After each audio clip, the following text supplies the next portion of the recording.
go for the no. If you go for no's, you get more yeses. As you develop the skill to not be afraid of no, you will get more yeses. Because you and I both know the kiss of death to our practices is maybe, or no answer at all, right? I need an answer. I want yes, but a no is still a really good answer because at least I know whether they're going to say yes to this treatment plan or not. Hello, everybody, and welcome to another episode of the Raving Patients Podcast. As you know, I'm your host, Dr. Len Tau. First off, I want to thank the sponsors, both Dental Intelligence and the Doc Sites, for their continued support, allowing me to come to your inbox every single Friday at 5 a.m. with a new episode. I also wanted to mention to everybody, remind everybody about my event, Supercharge Your Dental Practice. Tickets will be going on sale any day now when this episode is released. You can go to superchargeyourdentalpractice.com. You can learn about the event. It's in Fort Lauderdale, Florida at Pier 66, September 26th and 27th, 2025. Amazing set of speakers, 13 speakers. They'll all be announced very shortly. But pay attention for that event. It's going to be a big one in South Florida. Today's episode is called Why I Love the Word No. My guest is Cathy Hazen. So Cathy began her professional career in automotive sales and in 2009 transitioned into the dental industry. She has 30 years of management and sales experience and 14 years of proven TC sales, treatment coordinator sales training as an Align Technology faculty member, while using customer service lessons learned from attending Dale Carnegie and the Disney Institute as a young adult. And her strong background in sales, Cathy has worked out effective ways to increase case acceptance without a pushy car sales approach. She currently manages an orthodontic practice in Metro Detroit, where not only is practice production up 15% over 2023, all her TCs consistently average over 80% in case acceptance under her guidance and training. She also started management coaching in 2023, creating virtual office manager services along with sales and marketing coaching. With the help of her team, Mallory and Kelly, the three help provide executive level leadership and management without a large labor overhead expense. Cathy is excited to help encourage you to take your practice to the next level. So please welcome to the Raving Patients Podcast, Cathy Hazen. Cathy, thank you so much for joining me today. Well, it's such an honor. I really appreciate this. So thank you, Len. This is amazing. Well, you're welcome. I love talking sales with you. Well, that's good. It's one of my passions is sales trainings as well and getting patients to say yes. So although the episode's called Why I Love the Word No, I love getting patients to say yes. So Cathy actually spoke at my event in Bermuda in June of this past year, 2024. This episode is releasing. This is the first episode of 2025. It's the first episode of season 8. Believe it or not, I've had 8 seasons of podcasts, or going into 8 seasons now. So lots of stuff going on. So Cathy, why don't you kind of expand on your bio a little bit? Tell people kind of how you help practices. Is it strictly orthodontic practices, or it's those that do clear aligners, obviously? But why don't you kind of expand on your bio and talk about how you help practices? Thanks. All right. So obviously sales, you and I were talking earlier, all of us are in sales. I mean, everybody in commerce is in sales, right? We're selling a product or a service. And especially in the dental industry, it's always been such a dirty word. I'll probably say that way too many times today. Sales is such a dirty word. Salesperson, how do I say I'm a salesperson? I'm proud to be the salesperson of the practice. My doctor changes lives. So helping practices, obviously in sales, and then this last year, took an opportunity to think about what I really enjoy doing, and that's team empowerment and team development, which is why I added into our product of services a virtual office manager. So helping, I had an opportunity last year. I was offered this amazing position with a large group as a regional manager, and I was like, gosh, that would be so cool because I love the team aspect, developing teams. But I had to say no due to my dad's health, and I since lost him, and I feel like everything happens for a reason, because it made me stop. And our mutual friend Allison said, well, why don't you become the office manager for all the practices that can't afford somebody of your experience and level? So that's a new exciting thing that I've been growing this year. Will continue growing for next year. But my passion is sales, helping our sales departments learn to improve their skill and become comfortable with it. And it starts with you as the doctor, all the way down to, we don't realize it, but our clinical team members are salespeople too. 100% so. I agree with you. When I give seminars and I'm on the road a lot talking about things, and I mentioned this to you before we started, I ask a question, I say, how many people in the room are dentists? How many people in the room are hygienists? How many people in the room, are dental assistants and hygienists, office managers? I go through the whole list, and I say, is there anybody who's in the wrong room? Everybody laughs. And I go, I have one last question for you. How many people in the room are salespeople? That's what I ask. And so few hands get raised. I'm like, we all are salespeople, and we are selling a service to our patients. And if you don't believe it's sales, there's a problem there. Okay, sales was a dirty word. Okay, just like marketing was a dirty word. When I used to teach marketing many moons ago, 12 years ago when I first started, actually it's 15 years ago in 2010, people would message me or give me feedback. This is ridiculous. I never marketed in my practice in all these years. If you don't market, you're like, that's odd nowadays. Everybody markets their practice. We're teaching sales to these people. So let's jump into the content and talk about, sales is not a dirty word. Okay, even dental officers are in the sales business. So why don't you touch base on that and I just gave my opinion on that. Yeah. Why don't you kind of give your opinion on that? Yeah, so I agree with you 1,000%. And it starts with you as the doctor. So, that's one thing, in my coaching that I like to do is really start with the fact that we need to get that dirty word out of the way. And I think a lot of doctors will recognize that they're in the sales business, especially those of us like you have a great influence with, those higher end services like implants and so I think the practices that are putting themselves in that arena recognize they're in sales. But even in those cases, I would say the doctor, let's say, that is specializing in Invisalign or specializing in implants or veneers, probably still wouldn't say that they're a salesperson. So we need to get the doctor to get that dirtiness out of the word and recognize that sales is a service. And be comfortable, and that's the whole message today is like, go for the no. If you go for no's, you get more yeses. As you develop the skill to not be afraid of no, you will get more yeses. Because you and I both know the kiss of death to our practices is maybe, or no answer at all. Right? I need an answer. I want yes. But a no is still a really good answer because at least I know whether they're going to say yes to this treatment plan or not. And so start with the doctor. Let's get the doctor really comfortable with recognizing that we have a sales team, and that's whoever's presenting those fees, those high service fees. It's any fee in our practice, but our high service fees. Let's get them thinking of that as that person as a salesperson. Let's maybe not be so concerned about them necessarily having these strong clinical backgrounds.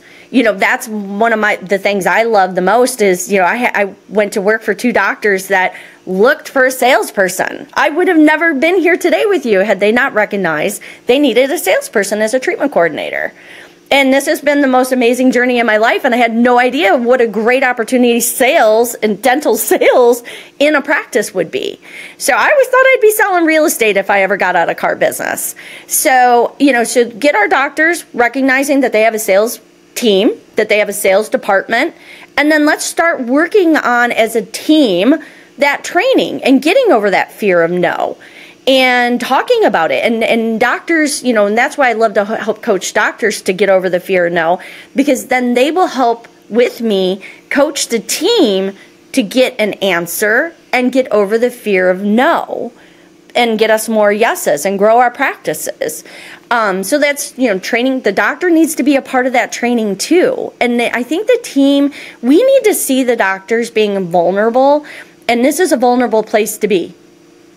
This is a hard thing to practice. This is a hard thing to practice in front of your teammates, and it's a hard thing to do in live in the moment. I have a great story that got me here.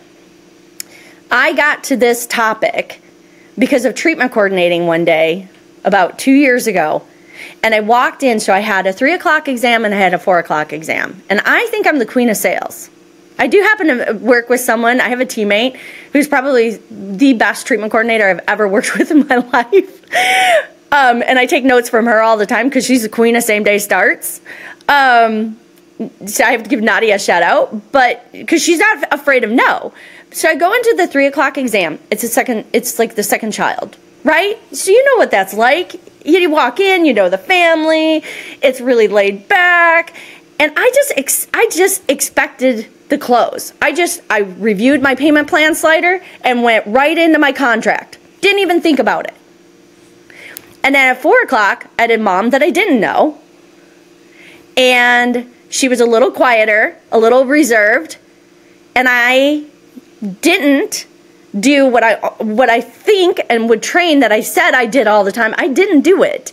And that's when I would present the payment plan slider, I would immediately go through your options, Len, and I'd say, hey, Len, this is what you can do with here's your total investment. Here's what you could do with your down payment. Here's what you can do with your monthly payment.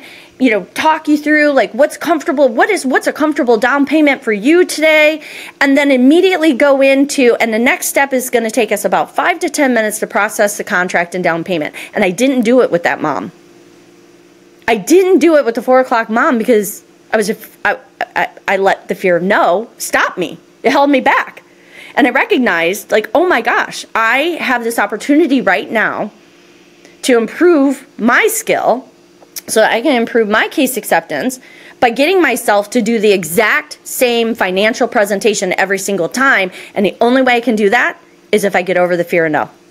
And I have to force myself, and I had to force myself to keep just going right into the next step. Takes us about 5 to 10 minutes to process your contract and down payment, assuming the start, which I could do selling cars all the time. I never had a problem with that. But I did here, and this was just literally like 2 years ago. And that's when I went, oh my gosh, even my confidence, which, I feel I have a large confidence, I wasn't confident in that 4 o'clock exam.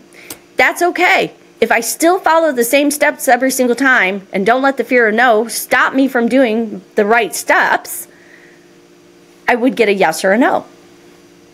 And then we can take it deeper, right? And we can find out why. As we get over the fear of no, we start to get really confident asking the questions like, well, if not now, why? What's stopping you from starting today? Got it. I'm curious. I teach a class called The Art of the Sale. It could be an hour, it could be 3 hours. I go into offices and spend 3 hours doing it. But I always talk about how important it is for the dentist. Now, at being a dentist, I was very comfortable talking about money and sales, and that was my job in the office. I didn't have a great treatment coordinator. I had a glorified front desk person who serves part office manager, but was not good at presenting treatment. So I took that role on.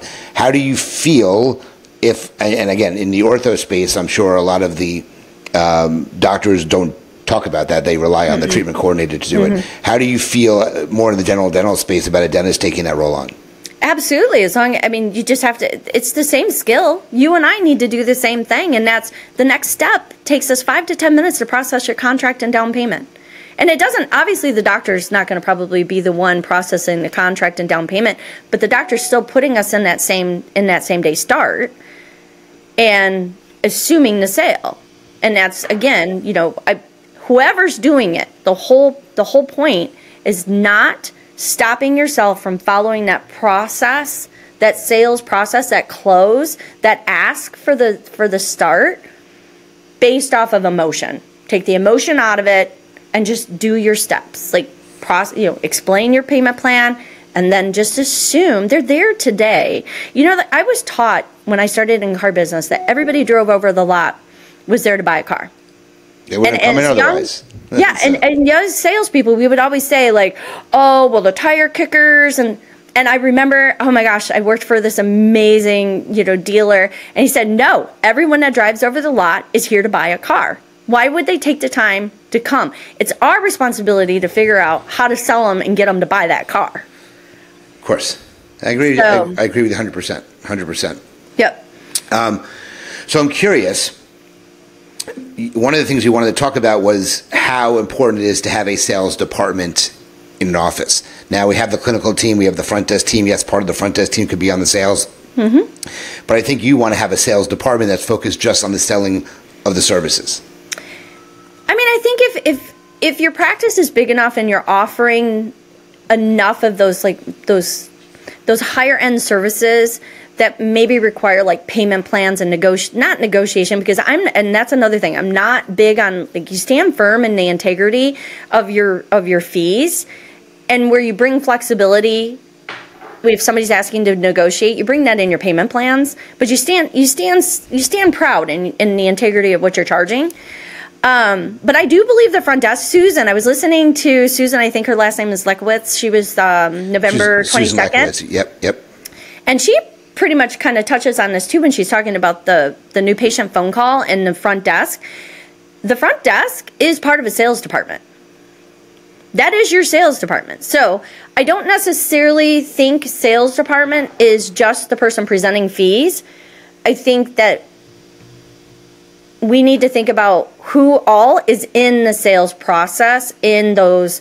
Let's say when we're delivering a treatment plan for implants, we're delivering a treatment plan for veneers, we're dentures. I think in those cases, dentures, is more of a, they came in saying, I want dentures. But in those opportunities where I think in the general dental space too, we're offering, let's say, as an assistant or as a hygienist, we're offering maybe a service that we provide. So that now is putting that person in that sales role. But that's where I think it's so crucial that the front desk sees themselves as part of that sales experience, because they could also be helping patients see the opportunity to change their lives with, let's say, aligners and Invisalign or veneers. Especially too at the front desk, you get these really organic, similar, like I'm person-to-person connections at the front desk, where the front desk person is really connecting with the patient when they're checking out. And you've heard it in your practice, there's a lot of chit chat, but that's such a great, in my world, that's discovery. I'm learning things I should have in that patient's chart that helps me talk them into Invisalign or talk them into veneers. Got it. Who on the team, and I think I know the answer to this, but I'm curious, who on the team should be trained in the sales process? Everybody. So can you kind of talk about, because again, the dental assistants, the dental hygienists, they definitely should be trained in sales. But there are certain team members that feel they are not part of that process. But I agree with you. I believe everybody should be trained. So can you talk about how to get everybody on the same page when it comes to that? Yeah, and that was, I just knew without you and I even talking about it, I kind of wrote down this thought process, like how would I do that if I was starting with a new practice today? And I really think if you've got a doctor, business owner sitting there saying, like, I want to grow my business and I want to do it through selling. And I think as a whole, we all tend to try to find that area that we want to specialize in. So aligners, Invisalign, and that's my comfort zone as an Invisalign speaker. I always like to, sell aligners. So a doctor's sitting there saying, I really want us to grow the practice in 2025 by starting more Invisalign patients. One, the doctor has to recognize that we're going to create now some sales thoughts and some sales processes. And we have monthly meetings. And I was just listening to Dr. Levin on the importance of like monthly sales meetings and the content and making sure they're impactful.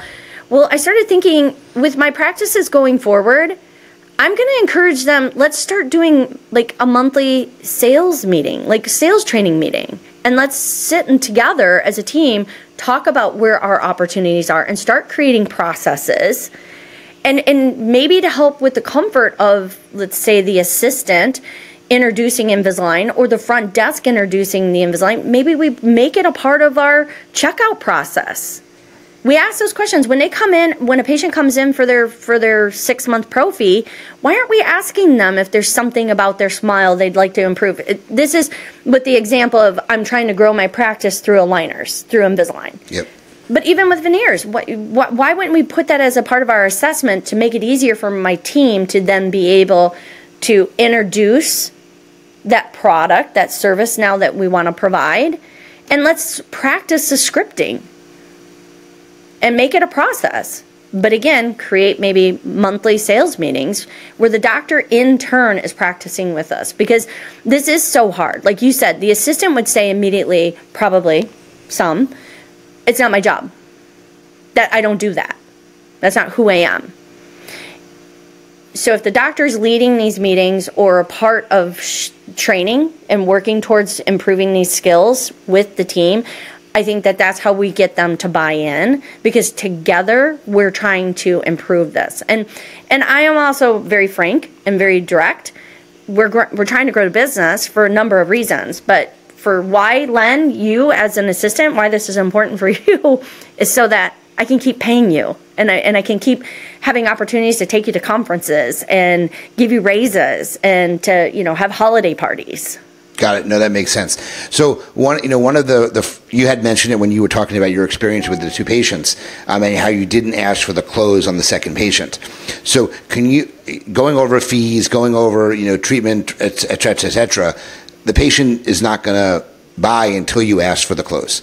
You know, when would you like to start? When can we get a down payment? Blah, blah, blah, blah. So can you talk about some ways to make sure you move over from discussing finances to the close, some ways, some tips that you can ask for that close?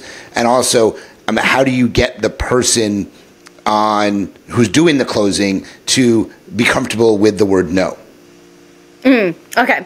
So, I mean, that just takes so personally, I've incentivized no's. Get me, when you hit your 10th no, $100. So I'm big on incentivizing team members because, you know, I'm a salesperson. I come from the sales world, right? But it starts with a small step is flexible payment plans. I'm a big believer. Susan talks about that in hers, which I loved. You know, if I'm asking for a service, you know, $5, $10, $15, $20,000, and they didn't specifically just come to us for it, and I would say, especially with that patient, let's say the dental assistant is who, or the front desk recommended that, Len, you know, we offer Invisalign, and you every time you check out, you tell me about how much you wish you would have wore your retainers when you got done with treatment when you were a kid. Let's get you back there. And we offer Invisalign. So then when I'm offering you the Invisalign as the employee, having a flexible payment plan I think is important for getting those yeses. But let's say even if I didn't, my down payment's $1,000. It's when I present that financial presentation is saying, so Len, your total investment's going to be, you know, let's just use a pie in the sky number, $10,000. And the down payment's going to be $1,000, and we're going to do $150 a month. And the next step is going to take us about 5 to 10 minutes to process that contract and down payment.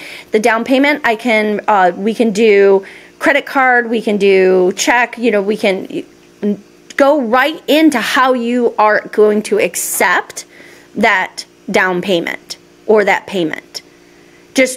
That's how you get through the fear of no, is by practicing and just consistently doing that every single time.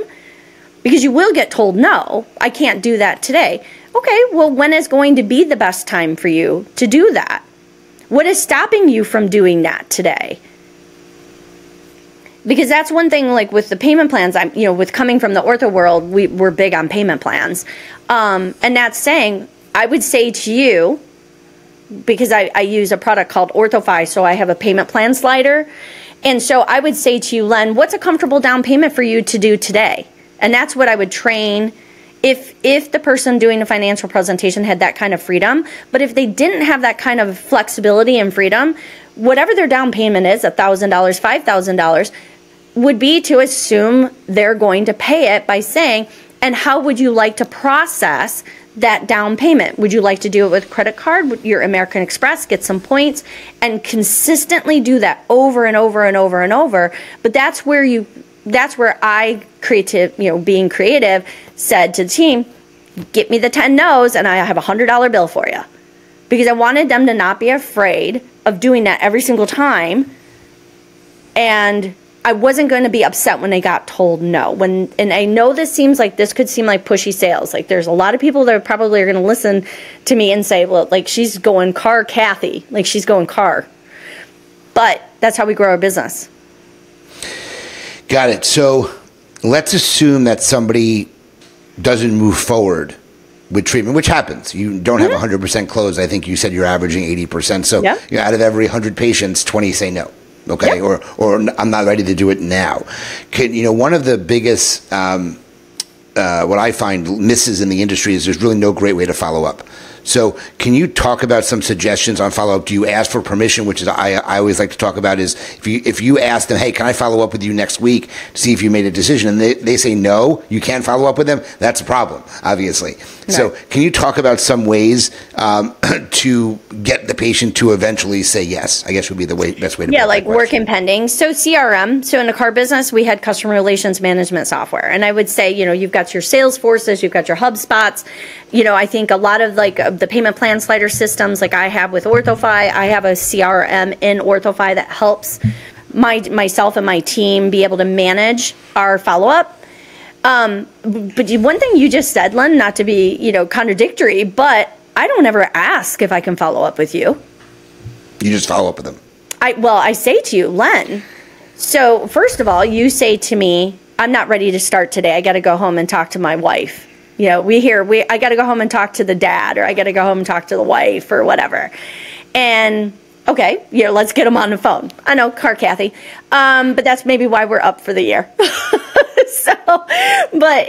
Okay, so what questions, Len, let me ask you, what questions is your wife going to have so that I can make sure I send you home with everything? What's stopping you from, what is making it that you need to go home and talk to her about? Let's find out. Let's get that discovery on why you feel like you need to go home. I'm just, Kath, I'm not ready to start today. I want to maybe think about this and do this next year. Okay, great. I understand. We're in the holiday season, Len. 1,000%. You said you wanted to get started at, after the first of the year. So why don't I do this? What's the best day of the week for me to reach out to you? Is it Tuesdays? You're here on a Tuesday. Are Tuesdays an easier day for you? Wednesdays? So Wednesday, the 8th of January, I'm going to drop you a text. Dr. Petras asked that I reach out to all of our patients to see if you have any additional questions or concerns, or how to help you make your decision. So I'll do that on the 8th. I think you had said earlier that your preference is texting, so I'll drop you a text. And I'm here for you if you have any questions beforehand. Go ahead and drop me a call, drop me a text. Here's my cell phone. I'm a big believer in making it really easy for people to get a hold of me so they can say yes. But you schedule it. You schedule a time. And then you get them to say it's okay, so they commit to it. So Len, January 8th at, in the morning around 9 o'clock, is that the best time for me to reach out to you? Yes? Okay, great. I'm going to put that in my calendar. So there's a sense of commitment to the fact that we're going to talk again. Got it. And then how often do you follow up with them, or how often do you recommend following up with somebody? Because that's another thing is people don't want to annoy the patients. They don't want to bother them, which I think is the wrong mentality to have. So how often do you recommend trying to follow up with them? So our protocol is, lightly twice, and then the third time we're sending a text message that's a much more sort of, do you want me to continue contacting you? Yes or no? Again, yes or no. The maybes, kiss of death. I just need to know, are you interested in me continuing to follow up with you? Can you please confirm yes or no? Like that level of directness. It's not rude. You'll see on the Petras Orthodontic Googles, we don't have people saying they're so horribly, abrasive in their text messages, But we get yeses or nos. We're getting them to respond, not now, I've started somewhere else. We're getting some type of answer. Got it. That makes a lot of sense. So is there anything else that you would like to discuss that we haven't talked about yet? No, I mean, I could sit and have this sales conversation endlessly, so I would love, to continue having the conversation, but nope, this is, I feel like this is the area where we all need to focus and improve, us still here, so no, thank you for this opportunity. All right, so let's switch to our lightning round Q&A. We're going to go through 8 to 10 of these questions. answer them fairly quickly, no long drawn-out answers. We won't only get through a couple of them if that's the case. So let's go through these and get some answers. So do you keep a journal, and does it help you? Yes. Okay. What methods do you use to keep focused every day? Just went this year to a digital notebook and trying to then coordinate it with like digital calendars, but having digital notebooks. Okay. This is a tough question. I'm going to warn you ahead of time. If you had to open up a lemonade stand tomorrow, what would you call your lemonade stand? Oh, gosh, that's a tough one. Holy smokes. Gosh, lemonade stand. Are you thirsty? There you go. All right. Let's see. How have you built a successful client database or client base? Networking, using CRM. I'm a big use software for organization. Love Salesforce, love HubSpot. But networking, speaking for Invisalign. It helps a lot. Speaking is a big deal. So what 3 adjectives describe your strengths? Okay. Adjectives. So happy, joyful, energy, and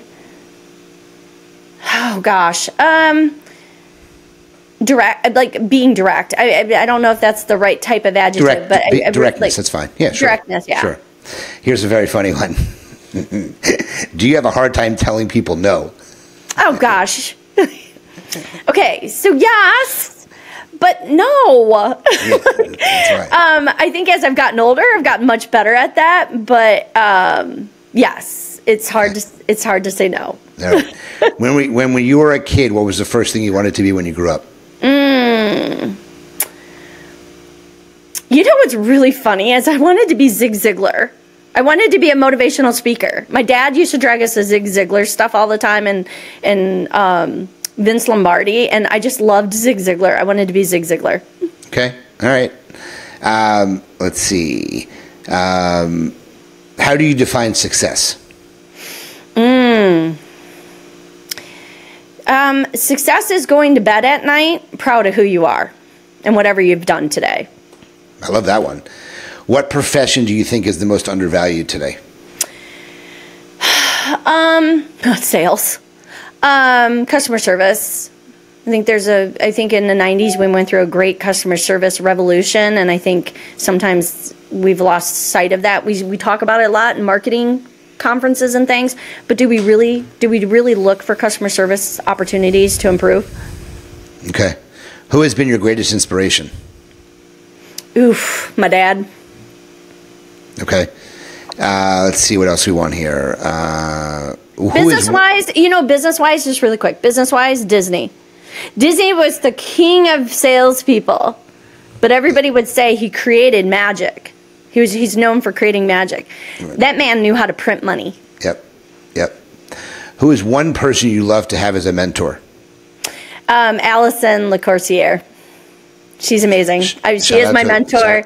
Shout out to Allison. super shout out to Allison. But yeah, she's an amazing mentor. I can't recommend her highly enough. That's great. Last question. What is one subscription you could not live without, business or personal? Okay, so listening to your podcast, like everybody, like so many people say Netflix, like Amazon Prime. I would say probably either Home Chef outside of Amazon Prime and Netflix, or Audible. Okay. All right. And she pointed out that she does listen to my podcast. That's how she knew how people answer. Most of them answer Netflix or something like that. So that was a good one. So, Cathy, how can people find out more about how you can help them, either with your coaching, or you have a virtual assistant product as well? So how can they reach out more to learn more about how you can help them? And do you have an offer to give them for those who listen to the podcast? Yes. So the offer, would love to talk to anybody about the opportunity if they're interested in talking about improving their sales skills and their practices. I would love to have that conversation with them. So, contact me through the website, through manageitcoaching.com. And so, or by my email, Cathy@manageitcoaching.com. My cell phone, 248-993-0134. I'm on LinkedIn and Facebook also. And then the offer would be to have an hour conversation, a consulting hour to talk to, let's say, you, Len, specifically about an opportunity that you would like some input on how you can improve sales, whether it be with your front desk and introducing Invisalign, or to your patients, or whether it be your actual treatment coordinator and talking to your TC for an hour and helping them with getting more yeses, because getting over the fear of no. And then, having the consulting fee at $850 for the first quarter. So each month would be $850. Got it. No, that's great. So, guys, if you like the episode, please let your colleagues know. Please review us. Please like us. Please reach out to Cathy if you think what we talked about can help you, or her services that she offers can help you out. Remember about my event, Supercharge Your Dental Practice, September 26th and 27th, 2025 at Pier 66 in Fort Lauderdale, Florida. You can check it out at superchargeyourdentalpractice.com. I also want to thank the sponsors, both Dental Intelligence and the Doc Sites, again, for their support. And as always, to end my podcast episodes, remember, your reputation matters. Until the next episode, thank you, Cathy, so much for joining me today, and we'll talk to everyone soon. Thank you.